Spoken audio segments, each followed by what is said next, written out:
Yumuko ng bahagya. Amen. Amen. Bago kayo maupo, maaari ba ayusin na yung mga upuan at putin ang mga kalat niya? Pwede na po ba umupo? Maaari na po umupo. Salamat po. Para sa pag-check ng ating attendance, kapag sinabi kong tumingin sa kaliwa, lahat po kayo ay titingin sa kaliwa. At kapag sinabi kong tingin sa kanan, lahat kayo ay titingin sa kanan at sabihin kung sino. Sino ang lumiban sa ating klase ngayon? Teacher. Lahat ay tumingin sa inyong kaliwa. Tumingin sa inyong kanan. Ngayon, sabihin kung sino ang lumiban. Wala po, teacher. Meron po. Ay, si ano? Wala po. Very good. Bago tayo dumako sa ating talakayin ngayon, ay nais ko muna ipresenta sa inyo ang ating classroom rules. Ang ating classroom rules ay kinuha ko ang akronym ng isip. Ang una ay igalang ang bawat isa. Sa ating klase, dapat natin igalang ang bawat isa. Hindi lang ating guro, kundi ang ating mga klase. Ang pangalawa ay sundin ang mga alituntunin. Dapat natin sundin ang mga alituntunin sa ating silid-aralan. At ang pangatlo ay iwasan ang ingay at gulo. Kapag ang inyong kaklase at guro ay nagsasalita, iwasan natin na mag-ingay at gawa ng gulo. At ang panghuli ay pagbutihin ang pag-aaral.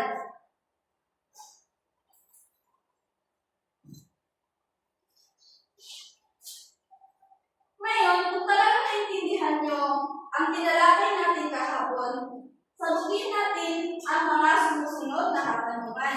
Narito, basahin ng mabuti ang bawat pangungusap, piliin ang tamang sagot mula sa kahon at isulat ito sa paklan. Tiyaking tama ang salita na ilalagay upang maging buo ang pangungusap. Malinaw po ba mga bata? Opo, teacher.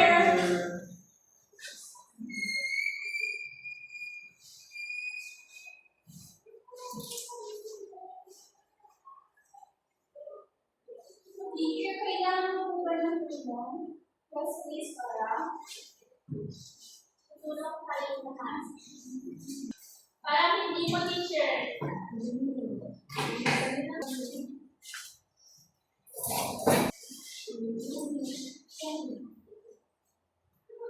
Thank you, Para. Welcome po, teacher.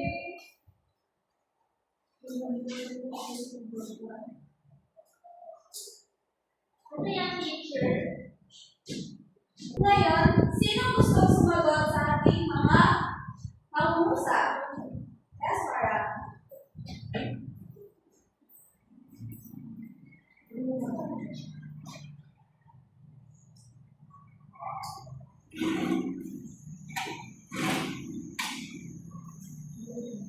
Teacher, ako po sa number 2. Tessa?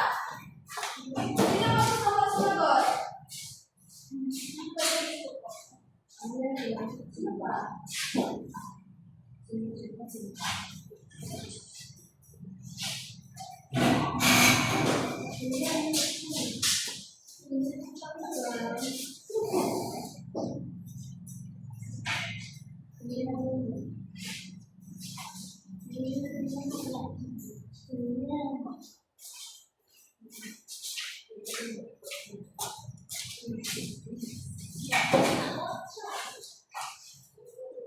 Teacher, gusto daw po ni Kate yung number 4. Sa sagot. Kanya si Jerry. Kaya po silang lahat.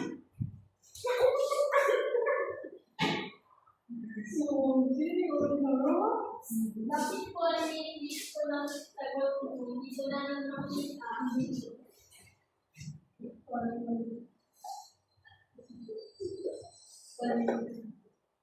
Teacher, tapos na po.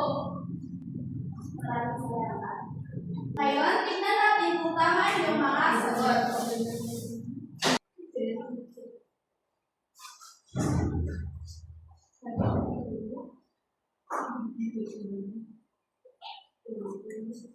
Sa unang pangungusap, sa pagkukwento ng kwento, tandaan kung sino ang mga Tauhan. tama po ba ang sagot ni Farah?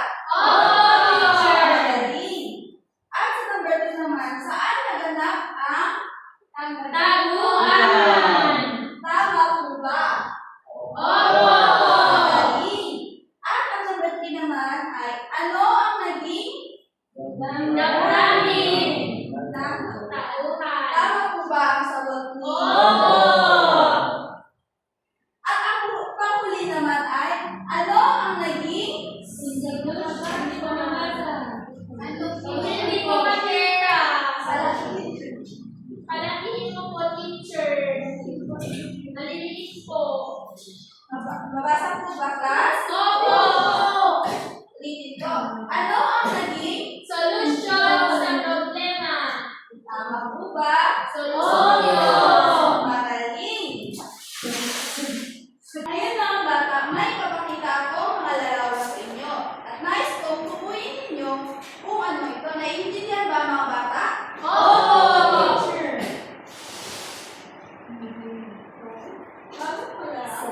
Ano itong hawak-hawak ko? Libro. Libro, aklat. Mahusay. So, sino dito ang palagi nagbabasa ng kanyang aklat? Ako po. Magaling, Cesar. So, sa aklat mo, ano ang napapansin mo sa pinakaharap at pinakahuling mga pahina ng aklat na binabasa mo? Sa harap po, teacher, may larawan. Kapal po. Tama. So, ano kaya ang tawag natin sa makapal na pinakauna at pinakahuling pahina ng isang aklat? Teacher, cover page po. Cover page and front page. Sa pinakaunang pahina o pahina, ano ang makikita niyo? One class? Tama. So, sino pa? Yes, Farah. Larawan po at sulat. Tama. So, ano ang tawag sa mga nakasulat sa front page na karaniwang makikita ang letra? Anyone? Yes, Farah. Pangalan po ng libro, teacher. Magaling.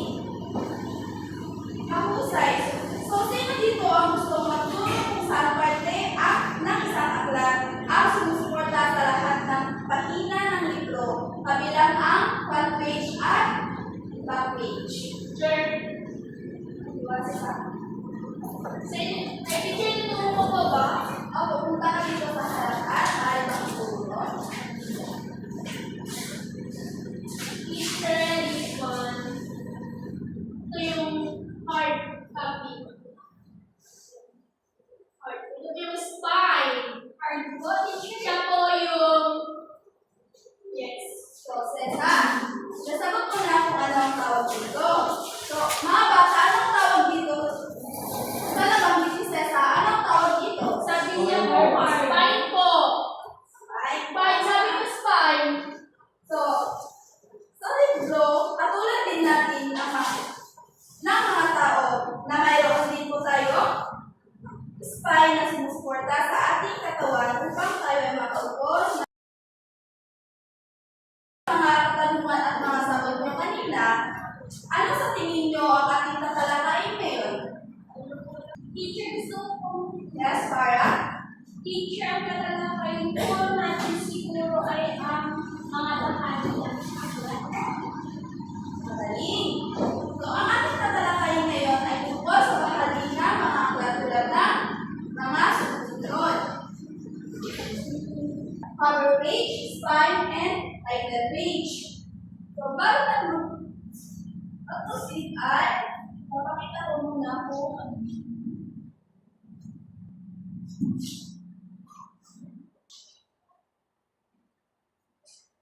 so, ang ating tatalakayin ngayon ay tungkol sa parts of the book. Bago tayo mag-proceed ay babasahin ko muna ang ating objective sa araw na ngayon. At the end of the discussion, students will recognize the parts of the book. Letter D, appreciate the importance of knowing the parts of the book by actively participating in discussions and label the parts of the book, which is the cover page, title page, and spine using the book. Mga bata, maaari bang ilabas ninyo ang inyong aklat at ating pong pag-aaralan at pupuin ang mga iba't ibang bahagi ng aklat. Palabas na po ba lahat? Opo. So, sino dito ang gusto pumunta dito sa harapan at pupuin ang sa kanyang libro kung saan bahagi ng aklat matatagpuan ang title page? Teacher Cesa.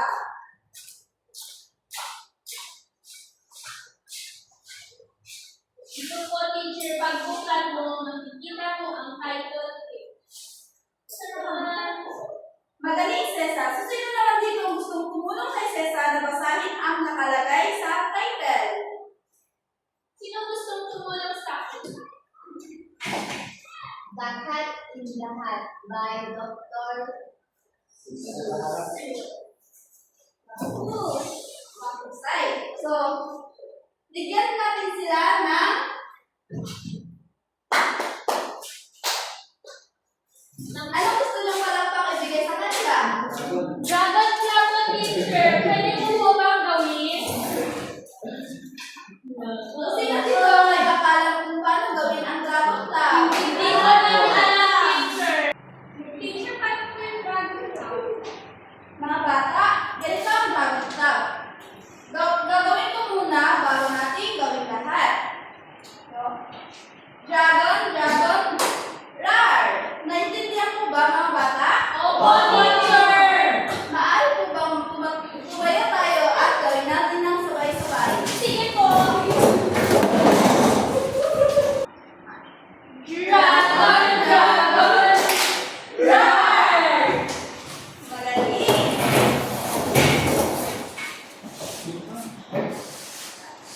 So, mga bata, ano naman ang tawag natin sa pinakahuling pahina ng libro kung ang tawag natin sa pinakauna ay front page? Yes, Farah? Back page po, teacher. Tama. So, ano kaya ang tawag naman sa front and back page? Cover page po. In. Para ano naman ang tawag sa sumusuporta sa isang libro para hindi ito magkakahiwalay at kasama na rito ang front at back page. Spine po, teacher. Very good. So, bigyan natin siya ng Lima. tatlong bagsak na Teacher, ba't wala po sa speakers, teacher? Hindi po ako, teacher ko. ito yung mga So, teacher ha, nakakalimutan ko ha.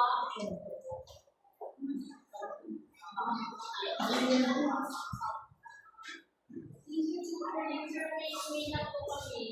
ako din.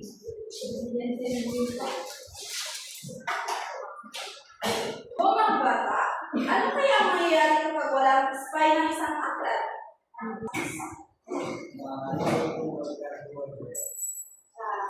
Sige.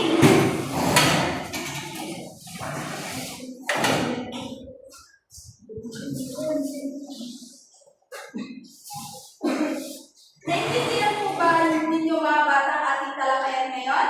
Opo, teacher. May mga katanungan po ba kayo? Wala po. Tagala at naintindihan ninyo ang mga talakayan ngayon. So ngayon naman, mga bata ay may aktibidad tayong gagawin para subukan natin kung naintindihan ninyo ang ating aralin ngayon na bahagi ng mga aklat. Panuto dito ay may mystery box ako dito at may magpapakita kong larawan at sabihin kung ano ang tinutukoy ng larawan. So sa larawan ito ay ito ang unang bahagi ng aklat na nakikita natin. Anyone? Teacher, front page po. Tama, nakikita mo sa front page. Makikita po dito ang pamagat ng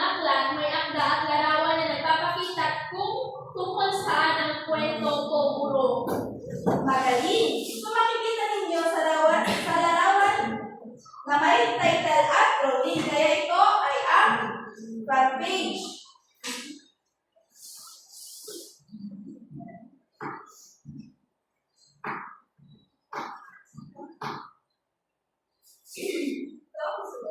Ito naman ang pinakahuling bahagi ng aklat. Anyone? Yes. Dito nakalagay ang maikling paglalarawan tungkol sa kwento at minsan ay may barcode at paligid. Tama. So ito ay tinatawag na back page. Magaling. Kaya ang larawan magpapakita ng likod ng libro ay ang back page. Sa larawan naman ito ay makikita ito kapag binuksan mo ang unang pahina ng libro. Ano kaya ito? Title page po. Magaling. So bakit mahalaga ang title page? Para po malaman ang mga magbabasa kung ano ang dapat, kung ano ang laman ng kanilang babasahin. Magaling. May iba bang gusto sumagot? Dahil dito po makikita ang mabagat, may akda, ilustrator at publisher po. Magaling. Kaya ang larawang may pamagat at pangalan ng gumawa ay ang title page. So dito naman sa larawan na ito, makikita ito sa gilid o tagiliran ng aklat kapag nakatayo. Ano ito? Spy po. Ay, magaling. So, nasaan makikita ang spy? Sa gilid po ng libro, yung makapal, the hard one. At dito nakasulat ang pamagat at maekta. Ito madali itong makita sa bookshelf. Kaya ang larawang magpapakita ng gilid ng libro ay tinatawag na spine. Madaling mga bata. So, ako, masayang laro. Ang tawag dito ay ang passing the box. So, may mystery box ako dito at ipasa sa isa't isa ang mahiwagang kahon habang tinutugtog ako ng musika. At kapag huminto ang musika, kumuha sa loob ng isang bagay at hulaan kung anong bahagi ng aklat ito. Naintindihan mo ba mga bata? Teacher! Paano po magsisimula, teacher?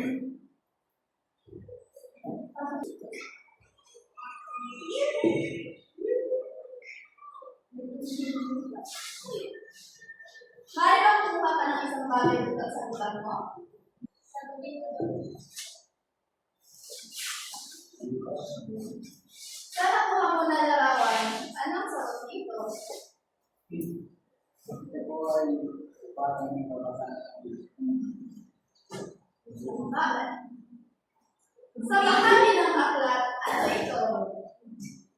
Teacher, gusto ko po lang Anyone who can help her? Any? Yes, Farah. Teacher, over page po. Teacher. Salamat, Farah. Tignan nga natin kung tama. Tama po ba? Opo! Magaling! So, ipasok mo na ang box.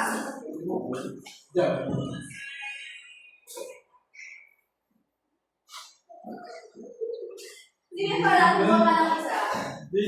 Teacher. Ano kaya iyan? Bakit po? Teacher, page po. Tignan nga natin kung tama. Tama po ba? Yes, Oo. teacher. Magaling! Ayaw mo na itong box ng Farah.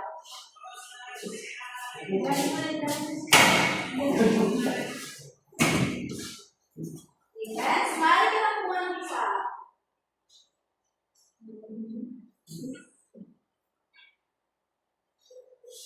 Sa tingin mo, ano yan? Tingnan nga natin kung tama. Tama po ba? Opo! Magaling!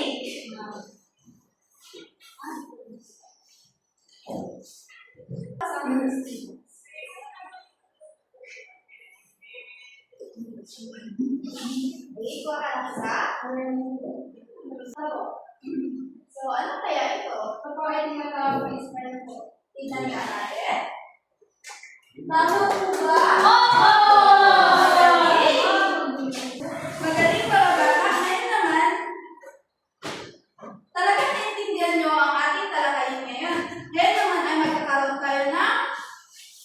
panibagong aktibidad. At ito ay tinatawag na Find My Match. Papakatid ko ng dalawang pangkat ang klase ay sa unang pangkat mula kay MJ hanggang kay Cheryl ay ang unang pangkat. At mula kay Sesamay hanggang kay Emmanuel ay ang ikalawang pangkat. Maaari po ba kayo bumuo ng bilog? Opo.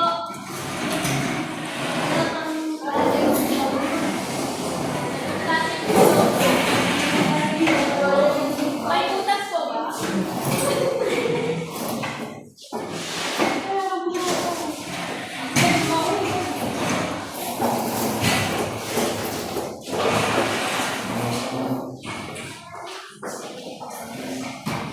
So, narito ang maluto sa unang pangkat.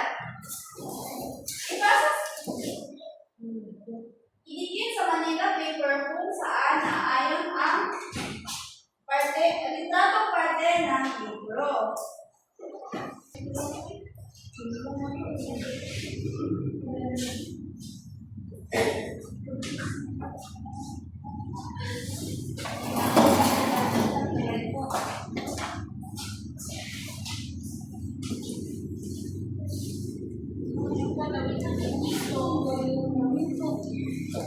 Ano yung aktibidad? Makakuha kayo ng puntos na naayon sa ating kartilya. Pag nasagot ito ng wasto o may kawastuhan, makakuha kayo ng 5 puntos. At kung makikita ko naman na malinis ang iyong paggawa, ay makakuha kayo ng 5 puntos. Ang panghuli ay pag nakikita ko nagtutulungan kayo, ay makakuha kayo ng 5 puntos na may kabuuan na 15 points. Maaari na kayo magsimula mga bata. Teacher, tapos na po. Mula sa inyong pangkat, nais kong may isang muna pupunta sa harap at ipresenta ang inyong gawa.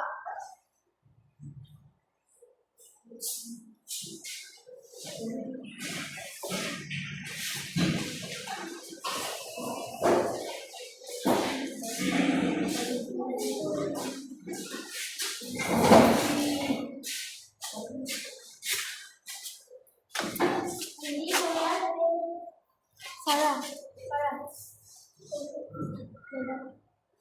Lagi, gardana, paganda. Iba na pinaulan na ako ng pangkat. Pencil.